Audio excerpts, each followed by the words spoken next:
أعوذ بالله من الشيطان الرجيم. بسم الله الرحمن الرحيم. إن الذين سبقت لهم منا الحسنى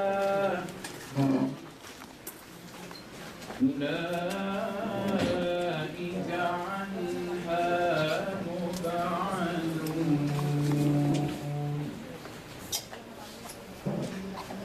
لا يسمعون حسيسها وهم فيما اشتهت أنفسهم خالدون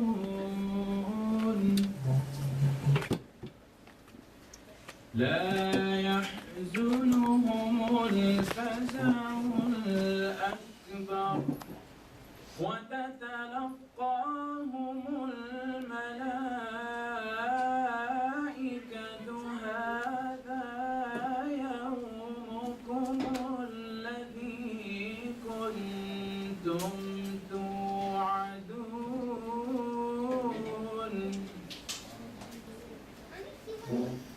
يوم نطوي السماء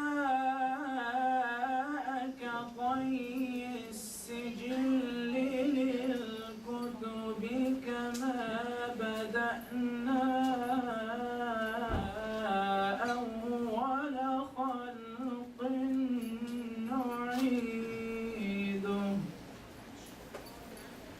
وعدا علينا إنا كنا فاعلين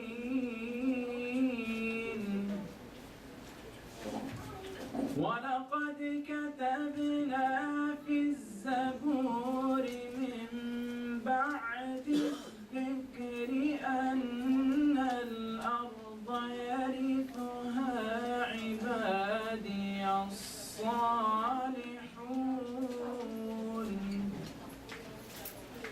إن في هذا لبلاغا لقوم عابدين وما أرسلناك إلا رحمة للعالمين إن في هذا لبلاغا لقوم عابدين وما أرسلناك إلا رحمة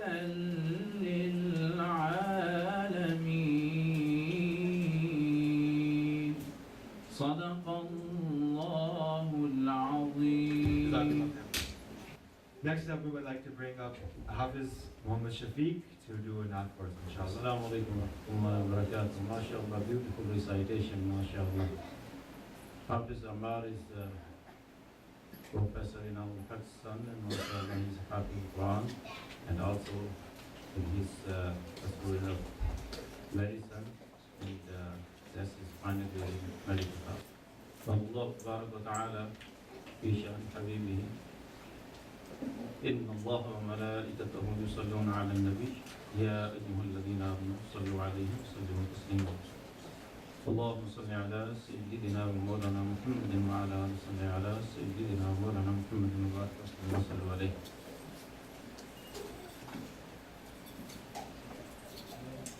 Inshallah, I recite few ash'ar of Qasida Burda, a famous Qasida of Imam Busir rahmatullah alayh.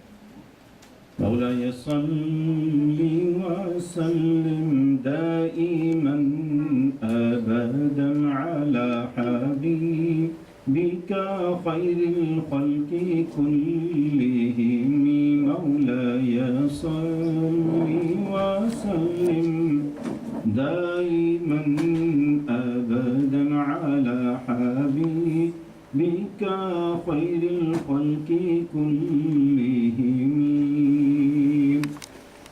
محمد سيد الكونين والثقلين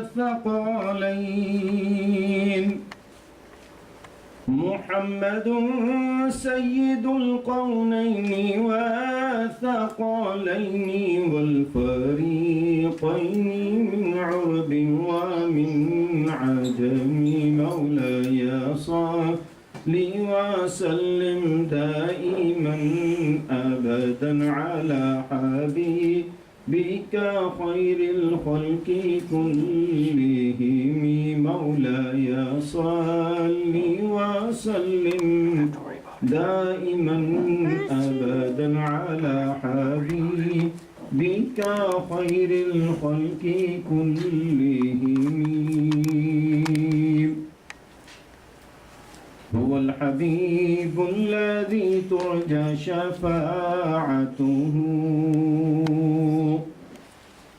هو الحبيب الذي ترجى شفاعته لكل هول من الأهوال مقتحم مولاي صل وسلم دائما أبدا على حبيبك خير الخلق كلهم مولاي صل وسلم دائما أبدا على حبيبك خير الخلق كلهم.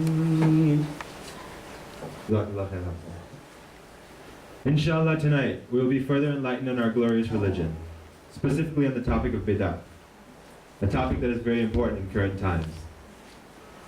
Something that one of our coordinators, Brother Salim, had pointed out and wanted me to share with you is the imagery and symbolism between our religion and the stem of a tree.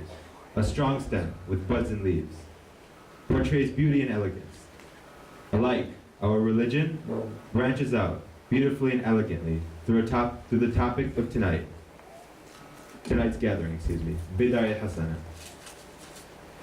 To further explain this topic, we have Professor Inam Al-Haq, who teaches at Elmhurst University in Chicago, to educate us.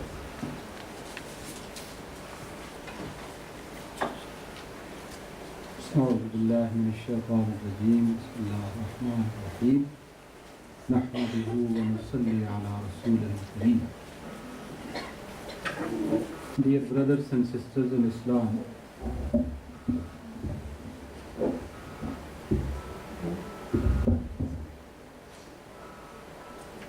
first of all, I thank Milad Committee for holding this event, and I pray that Allah subhanahu wa ta'ala helps them to grow, develop and prosper and become a focal point of religious knowledge and inculcate the love of our Prophet sallallahu alaihi wasallam.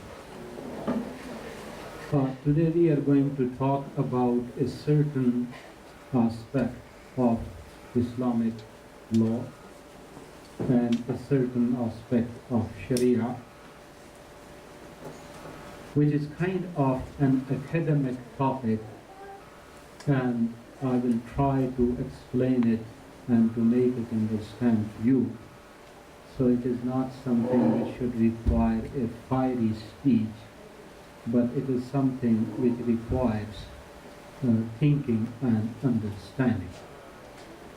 One of the problems which we are facing in our community is that there is very severe shortage of genuine scholars and ulama. That the people who are truly educated in Islamic tradition of Hadith, Tafsir, Quran, Arabic language and classical Islamic sciences, and then these people should be equally conversant and well versed with modern education and capable to present these ideas in contemporary language and contemporary idiom. That shortage creates a very severe problem where many important issues of Islam are left on those people who are really not qualified to speak on them. Another important point which we should keep in mind is that these issues which pertain to our religion, they are not sectarian issues.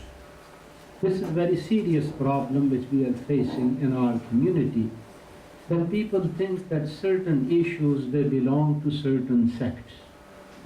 For example, if we talk about the exalted status of Prophet ﷺ's family and Ahl al-Bayt, many people think that it is something which belongs to Shia, and Sunnis have nothing to do with it. Now that is a very, very great fallacy. We certainly disagree with Shia understanding of Islam on certain points, but it is not the exalted status of Prophet ﷺ's family. Similarly, people think that there are certain people that they are involved in bid'ah, and they think bid'ah is something which is very wrong and bad, and they think that there are other people who are truly monotheists, and they are in fact clear from all these deficiencies. What we need to do is that in matters of faith which pertain to our iman and which pertain to our understanding and practice of our religion, and in fact they pertain to our ultimate salvation and our success in the eyes of Allah subhanahu wa ta'ala, we should always search for genuine and authentic understanding. And we can disagree, but before we disagree, we must understand that what it is and what is that which we are disagreeing from.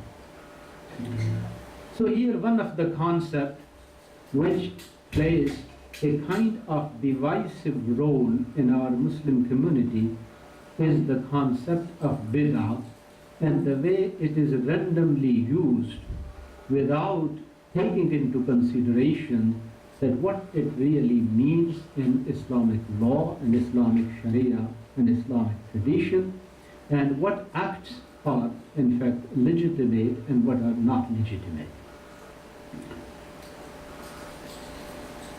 Therefore, you will find many people that they will say, "Brother, how come you are doing this?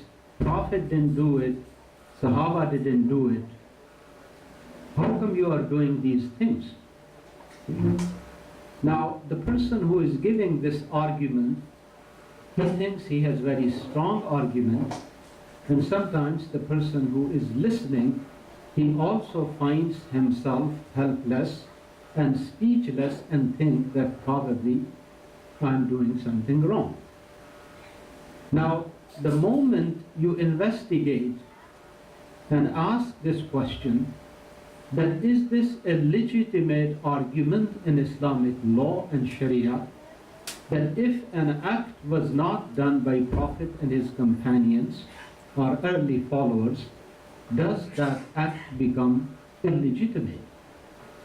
And then you find that there is not one single scholar in 1400 years of Islam who could say that if an act was not done by Prophet and his companions, then that act is somehow not permissible. You will not find one single person who could make this kind of claim. Now, when we come to the word bid'ah, literally, bid'ah means something which is new. It is in this sense, Prophet ﷺ says, قُلْ مَا كُنْتُ بِدْعًا مِنَ الرُّسُلِ. I am not a new kind of prophet. Meaning that it is not that nobody ever has been prophet before. You are so surprised that how God has given me this revelation. So prophethood and revelation have been always there.